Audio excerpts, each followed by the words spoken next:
Welcome to episode 3 of The Unshadowed Thought with James Hall. Today we're going to be talking about the Transcranial Magnetic Stimulation Injury and what that looks like, how people experience it, and the evidence that I've found to show how it works, how it affects the body, and kind of the scientific body of evidence that I've gathered together to validate the injury.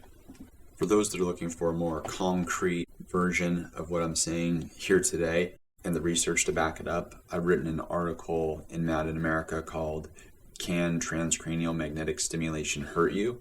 And in that piece, I put links to all the research that I found and that Sarah Hancock Price helped me find to validate the TMS injury.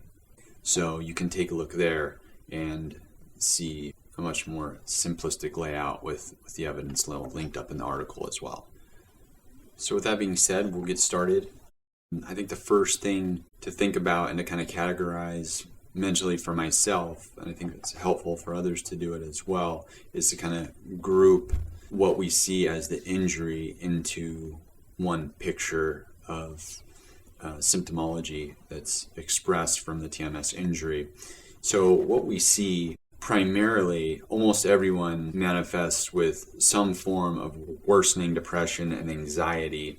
So you hear those clinical terms and it's kind of dry and hard to picture. So I had moderate depression when I started TMS, but after TMS, in the months following it, I developed depression so severe I couldn't function. Like getting out of bed was extremely difficult. My whole body physiologically was depressed. I had no energy. I had no emotions, like complete anhedonia. There was no positive emotion at all. It just, everything was completely depressed. Another way to explain that is inhibited function. So all my mental processes were inhibited. My physical processes were inhibited. My emotions were all inhibited. Everything was dumbed down and limited.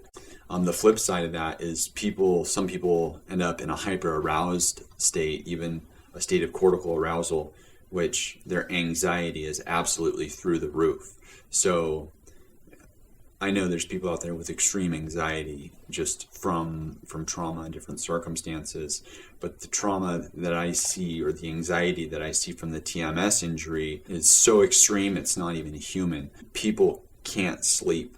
They can't, regardless if they exercise, take medication, or like drink tea, like anything you can imagine to calm yourself that may help you sleep, they cannot sleep. They're in a physiological heightened state of arousal. So their anxiety response in their body is constantly being triggered, and they're wide awake and going and completely stressed out of their mind without reprieve. I've been in heightened states of anxiety before from work stress, say for even days at a time or even weeks at a time. Some of these folks don't get breaks for months or even years from being in this heightened state. So it's not a natural state that I've ever seen. It may exist out there, but we're seeing this regularly in people after they get TMS.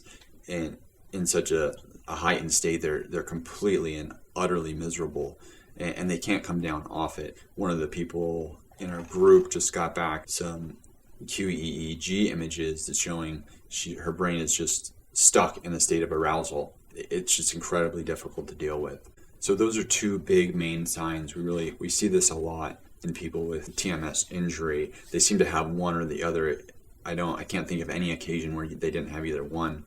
After that, everyone seems to have some degree of cognitive impairment. Cognitive impairment can mean a lot of different things.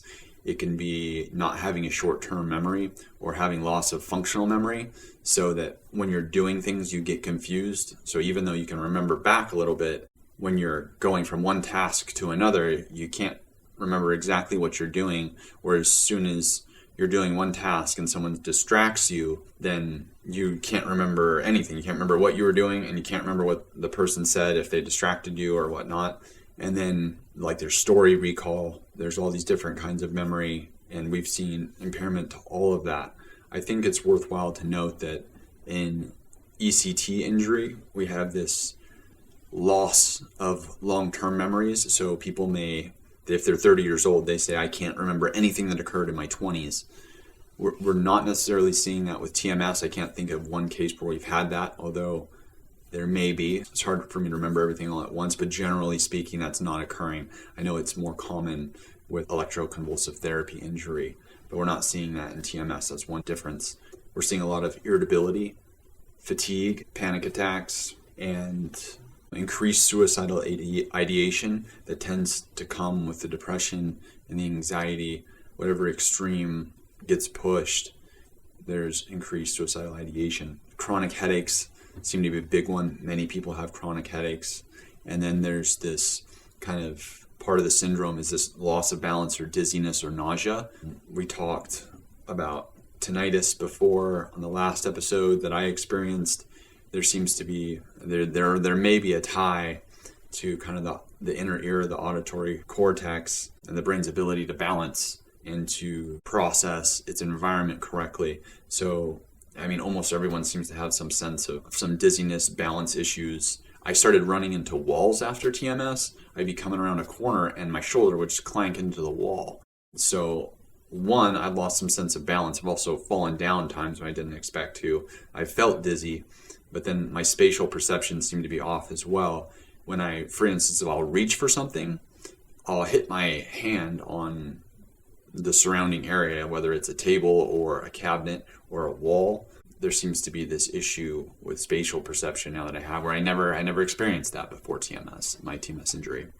Some of the other things we're seeing tinnitus, obviously fairly commonly. There's hearing loss. We have eye injury and face injury, so there can be extreme swelling in the face in and around the site where TMS is applied. We've seen retinal tears and different eye injuries manifest as well. Different forms of tachycardia, so the heart, like there might be postural tachycardia where if you move too quickly or you change positions, your heart starts racing. Some people just have an increased heart rate to where their heart was beating at 70 beats per minute before. Now it doesn't go any lower than 110 or 120. And then, of course, there's instances where it can jump way up into like 180 or 200 on a regular basis for people. So a lot of times it's with that cortical arousal and that extreme state of anxiety. One-time seizures have been observed in my group and by people that I've met that had TMS. Also, we've seen epilepsy, so people have developed reoccurring seizures that occur regularly for them that they have to deal with now, which of course is not in the literature. They say you can suffer from a one-time seizure while you're in the machine, but having developed epilepsy entirely, that is not disclosed in any way, shape, or form, as well as most of these other problems I'm mentioning. But that one, people get confused on that. There's definitely a difference there. Blood pressure problems, speech problems. I can speak pretty well on here, but I do get my words tied up and tongue-tied. In the past, I might confuse my words a couple times a year. Like it didn't happen very much, but now I do it all the time. I do it on a daily basis. I do it several times. Sometimes if I have a lot of stimuli or things going on around me, it's hard for me to even make out a sentence. So that's become pretty significant and obvious for a lot of us. Muscle pain, weakness, tingling, cramping, fasciculations. So we've developed a lot of problems with our muscle activity. A lot of us have really severe cramping that we get that doesn't resolve very well and really has no reason for onset. I have fasciculations, and that means my legs muscles constantly twitch. They don't ever stop. If you look at my calves at any point in time, they're just twitching. They never stop. And that's, when you look at it, it's really disturbing. I try not to think about it, and I don't really notice it too much. I also have spasms that occur all over my whole body. I randomly get body twitches and spasms like in any given place. Sometimes it's painful. It's usually not, but it's alarming because I know what it is when it happens, and I know that I've never had muscle spasms before. Like after a lot of physical activity, I might have one or two in the week after, but now I have them on a daily basis. I probably have 20 or 30 muscle twitches around my body that just happen randomly, and it's not normal. We also have insomnia that people develop, I think usually as a part of that heightened arousal state. But even when in a depressed state, I dealt with insomnia where I just couldn't sleep. Ironically, when you're in a severely depressed state and your nervous system can't process the environment, you have panic attacks and stress reactions. And it's really unpleasant when you get both at the same time. When you're in a really unpleasant state, for myself, I start to get insomnia. And I know a lot of other people do too. So another really huge one is dissociation. I get depersonalization, derealization almost 24 hours a day. I feel like I'm dreaming. Everything feels ethereal. It's been a really, really huge complaint for a lot of people because after TMS, you expect to return to this baseline where you feel human and you feel normal and you feel present in your environment. If you ask me, this may be the most frightening thing that occurs with TMS, is that you're put in this agitated state cognitively where you don't feel necessarily like you're in your own body, or you're intoxicated, or you're dreaming. And the really freaky, scary thing is that when you get put into that state in TMS and they tell you it's going to go away, it doesn't go away. I'm over 3 years after my TMS treatment, and I'm still severely dissociated. I still don't feel like I'm in my body. I still don't feel like my feet are on the ground. And a lot of people struggle with that. I know a lot of people struggle with it really significantly in the weeks and the months that follow TMS because they're expecting it to go away and it doesn't. You know, it's subjective when you tell clinicians that. They really don't know what to do for you, and there's not a whole lot of treatments around it. So they tend to write it off. Also, I think in studies and research, if you tell someone, first of all, if you knew well enough to tell someone you had depersonalization, one, they may not get it. Two, they're not going to do anything about it. They're not going to blow it off, and they're not going to write it up in the case study or the study notes. So that may be the most precious thing that we get robbed of, is basically this incredible part of our human experience in our lives, and TMS takes that away and it doesn't give it back. I know psychiatric medications can as well, and I feel this is a really, really understated dark side of psychiatry and a lot of other medical treatments as well. There's been studies that show some drugs being regularly used, like Benadryl and whatnot, they're causing these cognitive issues and early onset dementia. And I think a big part of that is dissociation. And that is not good. You know, it may be livable, it may be copable, but if we're looking at quality of life for our fellow human being, to me, it's completely unacceptable. It's incredibly unpleasant. And that's a massive player in TMS. So, I mean, if you're listening to this and you're considering TMS and you don't want depersonalization, derealization, you should think very, very seriously and very, very carefully about getting TMS. So next, there's environmental sensitivities to light, smell, sound, temperature. Basically anything your body can process or do now can put extreme workload on your nervous system and your brain. So even what I realize is even digestion, like there'll be times where I'll be doing something and there's these different environmental stimuli, and I realized that on an empty stomach, maybe I was fine doing that. But if I had eaten a lot, it's not okay. Now all of a sudden my body is not processing things well. My vision may get wonky. I start to have these increased side effects, this increased symptomology, just because I realized after a long time and a lot of reflection that my body is just under heavier load and it doesn't handle it well. There's really no other way to explain why it would be doing that at that time. So this is a big one. A lot of people start having panic attacks and they can't process their environment anymore, and they don't realize that that's because your nervous system is under load, your brain is under load, and the regular function it has of making temperature regulation, processing lights in your vision, and smell and sound all at the same time, and touch and sensations. These are all incredibly complex, data-heavy tasks that it's doing. And it's great when you're in perfect health and that all goes seamlessly. But when you've been injured and your nervous system is impaired, it now creates a burden and lots of unpleasant things happen, and you get overstimulation. So the generalized term kind of is overstimulation. I'll ask people, hey, are you getting overstimulated? And almost everybody has some degree of a problem with overstimulation. For me, I think it took like a year and a half to understand that that's what was happening. But when you look at the body and how it functions, and you understand how much information and how much tasking your brain does, you start to understand that that's what that is. Like it can't take on the workload that it used to, and this is the side effects. These are the consequences of that. Another big one is sensitivity to medications and supplements. So kind of along that same line, it appears that our bodies can no longer, in lots of cases, don't handle medications in the same manner that they used to. This is a big problem for some people that have medical conditions and rely on medications. After TMS, they've become sensitive to those medications and have had to make changes or drop those medications or look for alternative medications. You do not want to go through that process. It is incredibly unpleasant, but that's a side effect. But it's an entire system sensitivity. So the same thing goes for supplements.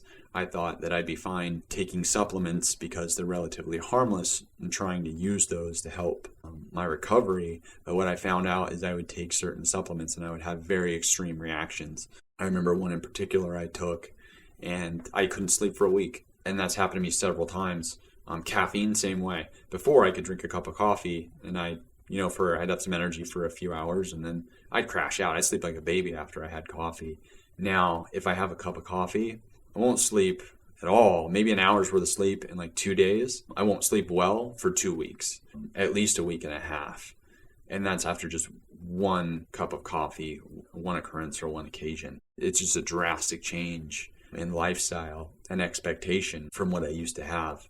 Some of us also experienced TMJ, so jaw issues. There's been tooth pain. There's been mouth issues as well. Again, anything close to the site where you get TMS, there's a potential for problems in your physiology, not just like your neurology. The actual muscles and stuff can get bound up and there can be issues. I never clenched my teeth in my sleep before.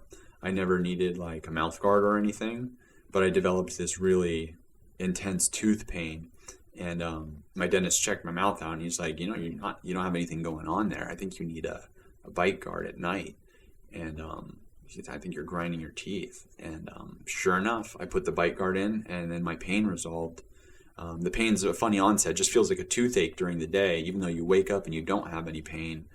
Apparently, that's from grinding at night, and it took me a while to figure it out, but that was a big one, and it really freaked me out. I thought I was having some other tooth issues, but that's what it was. When I talk to people in the ECT community, I realize that it's a big thing with ECT as well. A lot of people clinch and have teeth-related issues with that. There are other symptomologies that come with TMS as well. There's a lot of one-offs. There's some, I've seen hormone imbalances that occur in several people, and maybe to everybody to a certain degree, but we don't notice that, or it manifests in different ways where it escapes our notice. But there's other things that I'm probably not mentioning. It's a really diverse set. I mean, almost anything I think that could result from neurological harm, you're going to get from TMS, because that energy is diffused throughout your brain and can tamper with, change, or damage any part of your brain from what I've seen and observed. Another one, lastly, is psychosis. So we have had a few cases of psychosis, people seeing things and hearing things that weren't there. It seems to be more prevalent the more extreme your TMS treatment is. And there's a few case studies in that, or at least one that I found online, and I posted that in my Mad in America article. So that's something to look out for as well, which is really unpleasant. But I have seen in several people and read about it several times as well. So it does exist.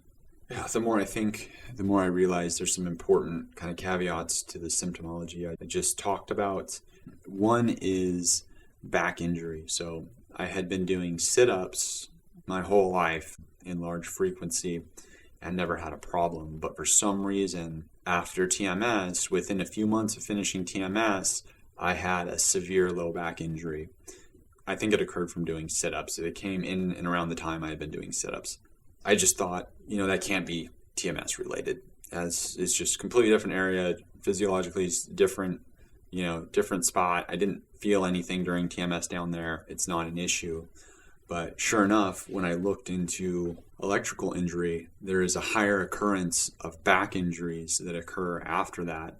So the electricity that's induced in your brain can travel all the way down to your toes essentially, but it definitely manifests in your back, which can bring on back injuries, can spur back injuries. And there's research to support it. I was always suspicious about this just because of the timing and the severity. It's a really severe, persistent low back injury with serious sciatica that it doesn't relent. I went to the doctors, they imaged it, and they're like, you shouldn't be in the pain that you're in, but I do see this from time to time. Same thing with the sciatica. With electrical injury resulting from TMS, there's, again, this severe sciatica that's persistent. It doesn't go away. I've been to physical therapists. I've done everything in the book, and all I can do is minimize it. I cannot get rid of it. The other thing I noticed was that my fluid intake, my water intake, was different than in the past. And what I mean by that is that I would get dehydrated a lot quicker than I would in the past. And at first I thought it was maybe the way I was eating or something. My food was taking up a lot more hydration, but I ended up finding that that was not the case. I always need to take in about twice as much fluids as I used to stay hydrated. And I was a runner in the past, so I had to pay close attention to my hydration levels and how I felt as a result of that. So I know when I'm really in tune with when I'm getting dehydrated, and I noticed dehydration symptoms happening really quickly, even when I wasn't doing anything. And then I increased my fluid intake and they would resolve. But when I did some digging and had some help from Sarah, I realized that our electrolyte regulation in our body has been inhibited. It looks like it's in regards to a sodium ion channelopathy, where down at the cellular level, our cells are no longer processing these critical electrolytes in the way that they should be as a result of this injury. And that was another thing that came together for me and made sense because it was imperative. There was a lot of other members of the group who had severe problems when they got dehydrated, and they dehydrated more quickly.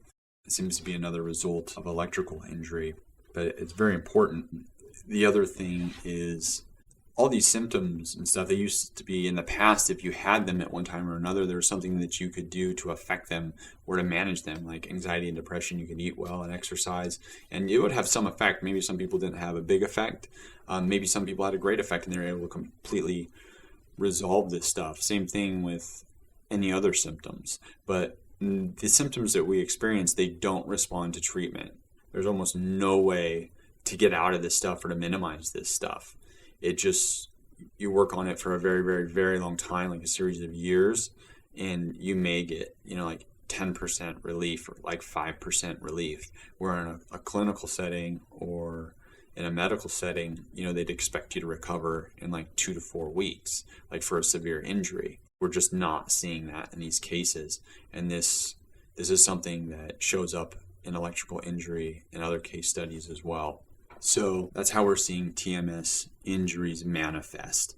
And this is across a large group of people that had publicly gotten TMS in a lot of different locations from different providers, different TMS providers on different manufacturers' machines, and by obviously a very diverse set of clinicians. This is happening also in different countries. We have people from the UK, Germany, Singapore, Australia, New Zealand, almost anywhere, you name it, and they're coming in and they're reporting a subset of symptoms in that same group that we identified. And if I go back, when I started seeing that this was a real occurrence, I have hundreds of people experiencing the exact same thing who got the exact same treatment. They came out of treatment in the same period. This is a real thing. It's going on. And I started digging around for answers once I had established really well what our set of symptoms were. And after looking in a lot of different places, I looked at autoimmunes for a long time. I looked at brain injuries for a long time. And some of them were similar, but none of them really fit the bill well for an explanation. However, I ended up looking into litigation in a way, try to find justice for everyone that was harmed by TMS. And I ended up coming across the ECT litigation that was out there. And I looked into the court documentation. I looked into the set of side effects that the people that were injured from ECT had, and it was a really huge aha moment. They were almost identical. When I dug into the community even further, a lot of the nuanced things that I was seeing with TMS were manifesting in the same way amongst ECT harm victims. And that was a big aha moment. At the same time, I was looking at other medical device harms, other injuries that were occurring across a bunch of different places. I had watched The Bleeding Edge on Netflix. If you haven't seen that yet, please watch it. It's a little unpleasant and unnerving to watch, but you learn a tremendous amount of information from the honesty that's in there. I talked to a lot of lawyers about it and a lot of people, and it's just really authentic, honest look at what's happening with medical devices right now. It's a good place to start if you don't know much about it. But as a result of watching that video, I had reached out to the really rad women that had worked on some of the litigation and getting changes in government in regards to medical devices, and they're fantastic. They said, you should talk to Sarah Hancock Price. And I did that. And once I did that, first of all, she's brilliant. Second of all, she saw the connections right away and just started to work, giving me all the information I needed to see, all the research and whatnot to show what was happening with TMS. Or really what she was doing was showing me the truth behind low voltage electrical injury in general, and what was happening in the community of electroconvulsive therapy. And once I saw that, I realized there's a really serious, close connection to TMS. It's completely undeniable. And after reviewing all that material, you could easily come to the conclusion that TMS is just an evolution of ECT. It's wireless ECT. They're taking the same energy and transferring it wirelessly to a person so that they can call it non-invasive, when actually it's very invasive. And what they're doing is they are pushing technology ahead of the curve of treatment knowledge and efficacy. So they made a new treatment, they branded it a certain way, and they're utilizing it because, one, they don't even know how it works. They don't know what the therapeutic mechanism is. They can't tell you how it improves people. They just use it. And if you didn't know this, the same thing is true for ECT. The therapeutic mechanism for ECT is not known. So they dose a human being up with electricity, knowing that they should have relief from their mental health symptoms, but they don't know how they're doing that. And as far as I knew, that was illegal, and the FDA wasn't allowed to approve technologies or medications where the therapeutic mechanism is not known, but somehow it's been done with ECT and somehow it's been done with TMS. Because if you look specifically at what's supposed to happen, it's not proven. It's all theoretical. There's no real evidence to show that either of them work at all. They just go based on these arbitrary results that they found. That's just a huge problem, and they're just getting away with it. So back to my original point was that they don't know how TMS works, and they're pushing it down the marketing road to where they can sell it and market it before they don't even know what injury looks like. They don't know what harms could be. They haven't researched these things, so they can get away with this stuff. So how do you prove that wrong, right? So you have a treatment, you don't know how it works, but you see people are getting harmed by it. So how do you go to court and prove that it's causing harm when you don't even know how it works in the first place?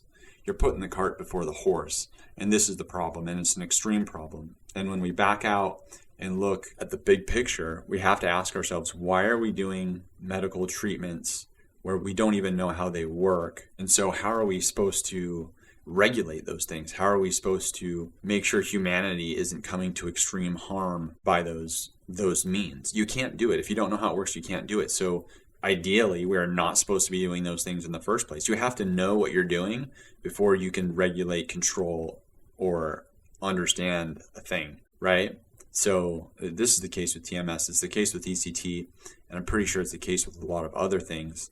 I think everyone is in a hurry to find a cure for something, and they're not realizing that if we're just give carte blanche to anyone who's looking for a cure, and then we just accept anything they give us as a cure, we're going to have extreme impacts to people and our culture, civilization, our friends, and our neighbors. We really need to stop and take a look at that. Is this really worth the price that we're paying? I mean, I want people to be cured of cancer too. I want these horrible things to just go away, or us to just rise above it and not have to deal with it anymore. But I'm not willing to sacrifice other friends and family to that end. I don't think that's a good idea. And it creates this really big gray area, right? So how many people are being harmed by these treatments and devices, and how many people are being saved? Well, yeah, I'm sure you keep really good track of the people that have been saved, but what happens to the people that are harmed? You know, there's no dialogue in your doctor's office for being harmed by procedures and medications that they give you. You ever notice that?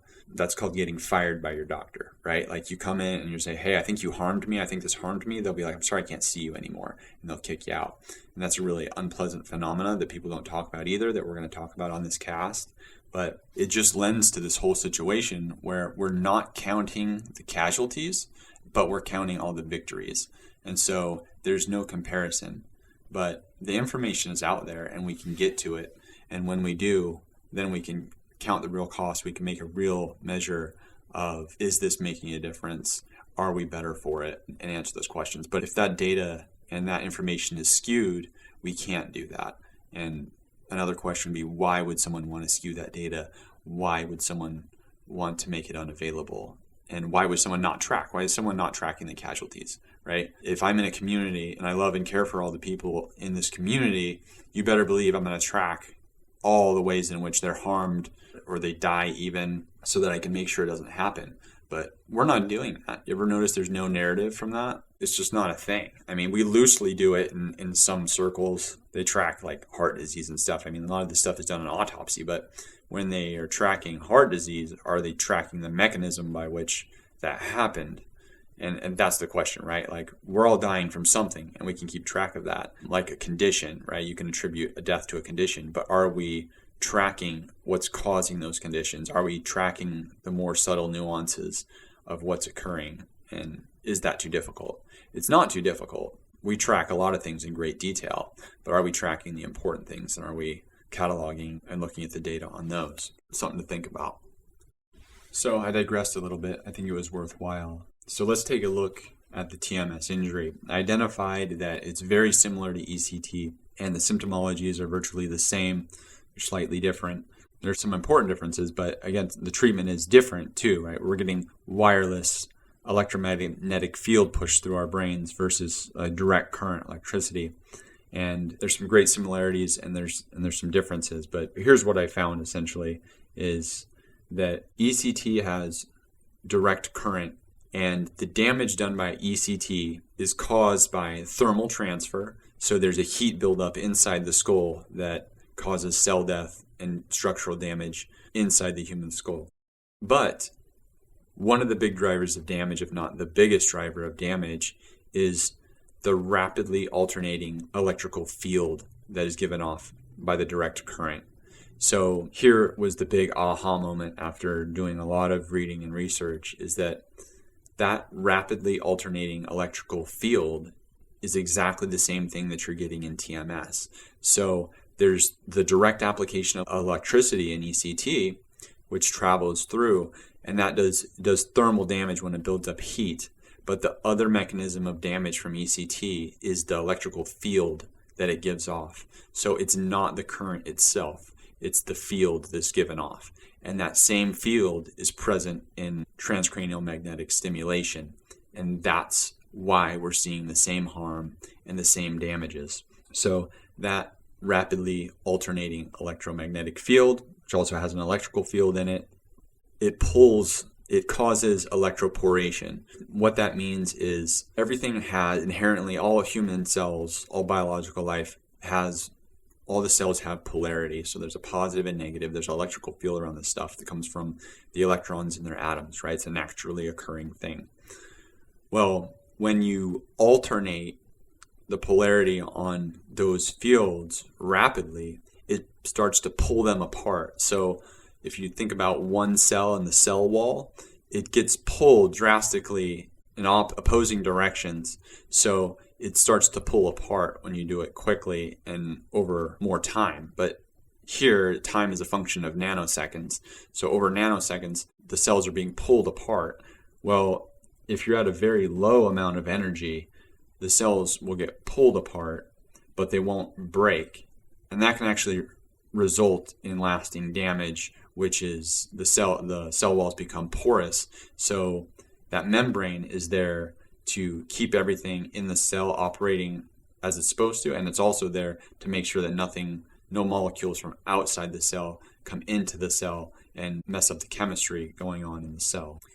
So we're going to get really advanced here. It's not important that you understand the terminology really well. It's really just the magnitude that we're looking at. So at 20 milliamps per square millimeter of brain tissue, there's irreparable cell damage done. So that means there's cell death. So the cell walls are pulled apart so hard that they actually break and the cell dies. And when a single cell dies in your head, you may not have a big impact on your daily life or anything, right? But it is damage. It's irreparable harm. Brain cells don't grow back. Our brains can rewire around harm, but they can't grow back. So we're looking at 20 milliamps of energy going into your brain tissue. So TMS generates 1 to 1.5 Tesla, and that's the equivalent of 700,000 to 1,196,550 milliamps per square millimeter. So we're up at 40,000 times the amount of energy it takes to destroy a single brain cell. And that's the energy that's being passed through your head with transcranial magnetic stimulation for 20 minutes a day for like 2.5 months, if that's the schedule you're on. And that's at 1 to 1.5 Tesla. I think I've seen machines that go up to 3 Tesla, but we're way beyond the threshold for damage. And someone thinks it's a good idea to subject human brains to that. Of all organs, you pick the organ that is so complex, we know less than 1% of how it operates, and you're going to expose it to energy that's 40,000 times more harmful than what science has observed. And even if you were under that 20 milliamps, there's still concerns about that, right? Your cells are still getting pulled apart. Just because they go back doesn't mean they're the same, but that's irrelevant, in the course of this conversation. So that's for the electrical magnitude coming off the machines and the treatment, right? But there's also a magnetic component, and magnetic energy can actually cause harm as well. I'm a little bit less learned in that area, but TMS machines generate 10,000 to 15,000 Gauss, and the natural Earth magnetic field is 0.25 to 0.65 Gauss. And if you look at like working standards, scientists have said, 5 to 10 Gauss in a regular working environment is safe, but you shouldn't be beyond that. So that's if you're in proximity to big electrical machines or anything generating magnetic energy, 5 to 10 Gauss is what's safe, like the OSHA standards or some other standard I looked up on workplace safety. So even the magnetic energy is 1,000 to 1,500 times the amount of magnetic energy that's generally considered safe. So we have, two mechanisms that are influencing the physics in and around our body in a way that science knows absolutely and unequivocally is unsafe and causes damage to humans. So the only factor that really can reduce the harm being done is dissipation of these electrical fields. So TMS is literally held as close to your head as it possibly can be. We know that, right, from the motor threshold test and stuff. Like, they can physically move your body with the TMS fields, which means it's having a complete and full impact on you. But the further you are away from an electromagnetic field, the more it dissipates, so it has less effect and it rapidly dissipates. If you're far away from your appliances in your house and these other electromagnetic fields that are much smaller than TMS, you won't necessarily experience harm, but you can see the potential there. So for those that are trying to understand how TMS harm works and how it manifests, this is the kryptonite here. Nobody can get around those facts that I just gave you. It's incontrovertible. It doesn't matter if they're telling you about the frequencies they use or anything like that. You're still passing this extremely high amount of electromagnetic energy through somebody's brain, which means you're destroying their brain cells and the physiology in their head. Now, it also, you can find in multiple places online, but when you have those electromagnetic waves, they can also induce current directly into what they're in contact with as well. So direct current is also being generated in the brain. And when that happens, that current will follow the path of least resistance, and it can go all the way down to your toes. It can go into your back. It can go into your face. It can go anywhere. And the brain is like 70 to 80% water. So it's a conductor. So there's all kinds of harm that can occur on a secondary course of action as well from that. I mean, this is a really significant thing. You got to wonder in the manufacturers' manuals, scientific journals and articles and studies, why aren't they talking about this? Why are they not talking about the physics behind TMS? They'll talk about everything besides that. They'll talk about the frequency and these other things that they can manipulate when they apply TMS, but they don't talk about the legitimate physics behind it. And that's a big problem, right? There's where the deception lies. And I hope you notice this about science and medicine, is that the people in control of that information can easily twist and manipulate what they're showing you to make it look how they want to look, right?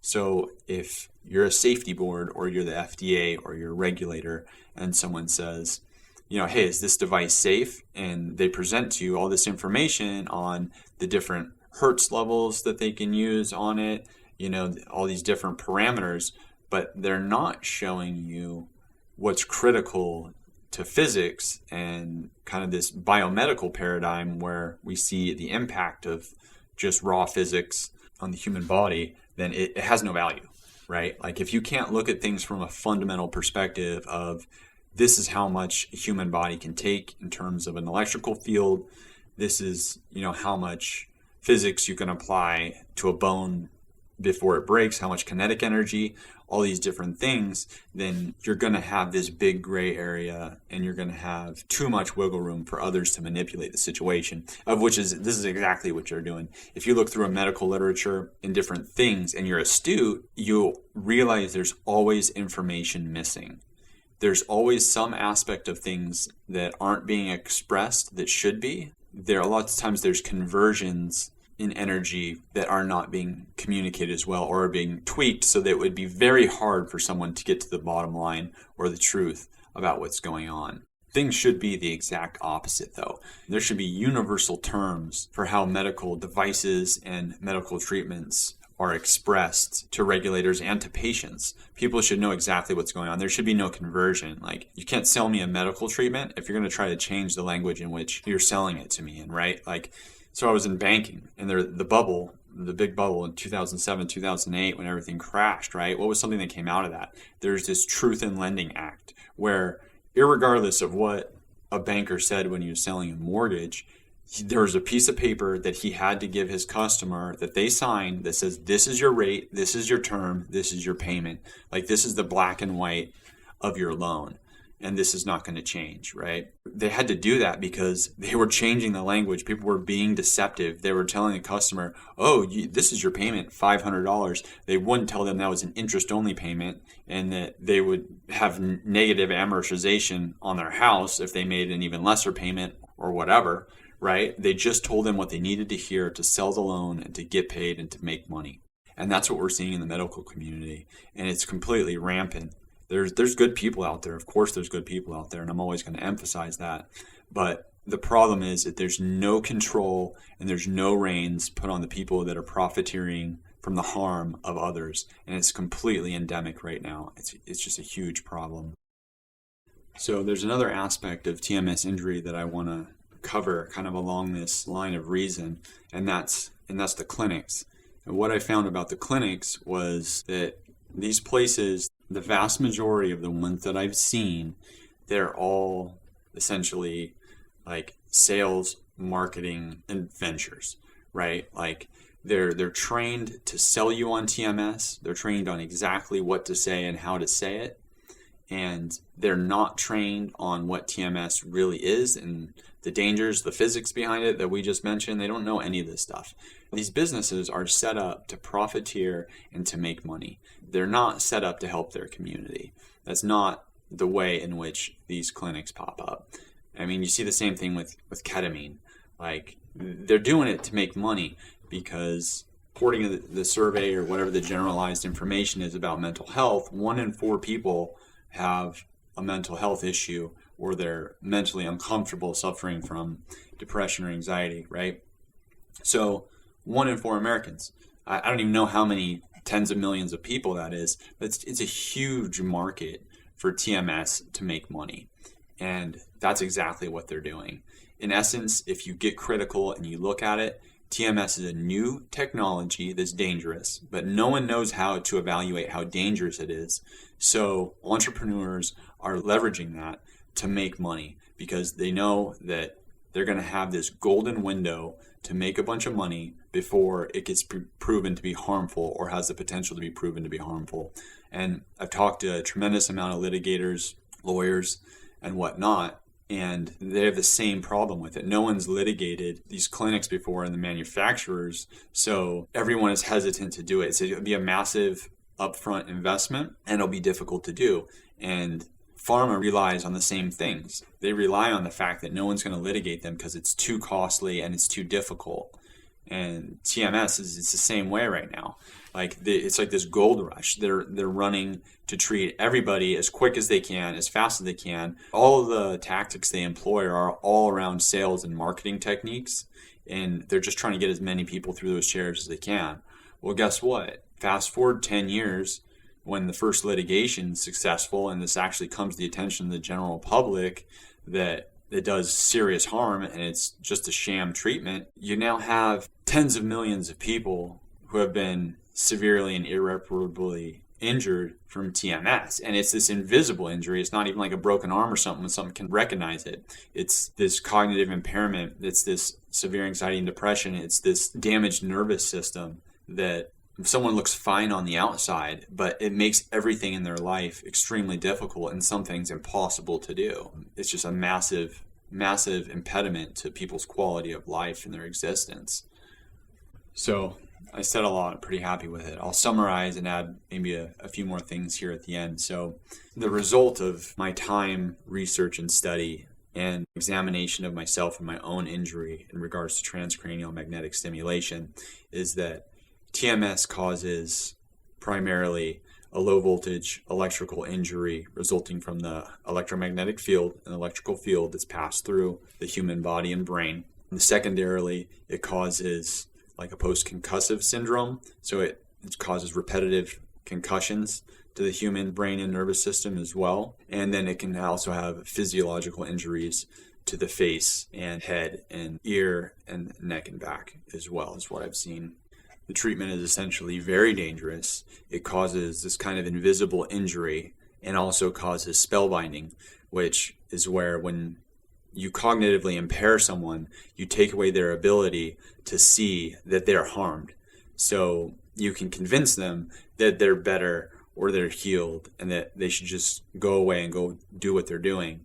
And the one thing I didn't emphasize earlier in the cast was that the majority of things are on a delayed onset. And if you go to the article that I wrote, you go to Mad in America, you can look through the documentation that I have, and electrical injury primarily has this delayed onset. So in the weeks and the months following TMS or ECT, this is where we see the full breadth of the injury. And it can even manifest later than that. But another reason or another way that the clinics are able to get out of acknowledging the harm, and think about the studies as well. When they did studies for this stuff, did they follow up and look how their patients did in the past? No, they didn't, right? They was just an immediate following. If you asked me what happened after TMS right after, I'd be like, it didn't really work for me, but everything's fine. In the weeks and the months following that, I fell into a very severe condition that was crippling, that took away my ability to do everything. Couldn't even take care of myself. Like, it'd be almost the worst case scenario. But it slowly got worse and worse. And as the injury manifested in my nervous system and my body, over time, we saw the full breadth of the injury. So think about that. Think about that clinically in terms of what it would look like in a study and what evidence would be reported from a manufacturer when they're trying to prove efficacy and prove safety to a regulatory board or a governing body. It's very easy for them to get away from it. So again, part of the danger of TMS is that you have this delayed injury, so a delayed invisible injury. And probably lots of people that don't care or are not interested in this, they look at that and they say, well, that's just French for him saying you can't prove it and it's not really real. No, you can prove it. It is real. It's absolutely provable. You just have to apply scrutiny to it. You see the same patterns, the same things happening to everybody over and over again in the exact same scenario. It's unequivocally true. There's no doubt about it. You can absolutely prove it. And that's what we've done. It being an invisible injury, these injuries are not showing up on diagnostics. And that's also documented about electrical injury as well.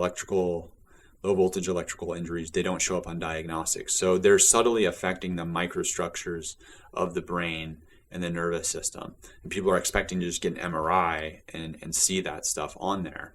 But it's not going to be on there. It's too small. MRI it's macroscopic in a way. Like it shows big injury, it shows big structure. It doesn't get down to the cellular level. Remember, this is an invisible energy that's passing through the brain and it's affecting individual cells, and it's diffused, it's spreading throughout.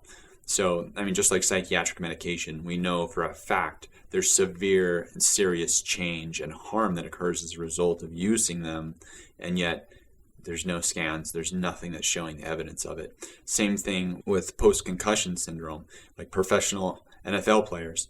They're acting erratically, they have these extreme things that happen to them, and we know they're suffering from post-concussion syndrome, but yet there's absolutely no diagnostical medicine that can show it except for an autopsy. So on autopsy, you can take the brain out, you can dissect it, you can look at it under a microscope where you can look at the individual cell structures, and then you can see the harm that's done. So that's what's happening here as well. And with that, I think I covered the bulk of what I wanted to cover. I definitely got the important concepts out there. I can't thank you enough for tuning in and taking an interest in this. We're all in this together. We've all got skin in the game, whether you know someone that's been hurt by TMS or someone that's interested in the treatment or anything else, any other medical treatment, medical device, or psychiatry. We're really all facing the same problems as a community, and it's important that we understand each other's problems, because when your problem comes for you or danger comes for you from the medical community, whether that's making a decision about treatment or dealing with the after effects of a treatment, what I've seen is there's similarities across all these different treatments and all these different harms. So when we learn about each other, we're really learning the well-being of ourselves. And that's one of the biggest things I pulled away from this. I did not figure out what happened with TMS injury by just strictly looking at myself. I knew myself well. I looked at what was happening with others that were harmed by TMS, and then I leveraged other communities that were dealing with medical harms, and those are the ones that solved the mystery for me. Those were the ones that gave us the information we needed to move on past just some mystery illness or past gaslighting from doctors that say, you're not harmed, just go do your thing, you have some other neurological condition, you don't need to worry about TMS having harmed you. And so with that being said, I think the next cast is going to be about recovery, what I've done to recover, what makes me feel better, what I respond positively to, and probably what I haven't. and I think the things that I've heard from others. As the cast goes on, I'd like to have a lot of people that are on a healing journey from TMS and other injuries, so we can all share. People don't respond to TMS in the same way. They don't respond to recovery modalities the same way either. So I think it's really important, and I stressed this in the first cast, that diversity of thought and diversity of experience is incredibly important if we're all going to try to heal together and learn from each other. So with that, take care of yourself. Have a good night.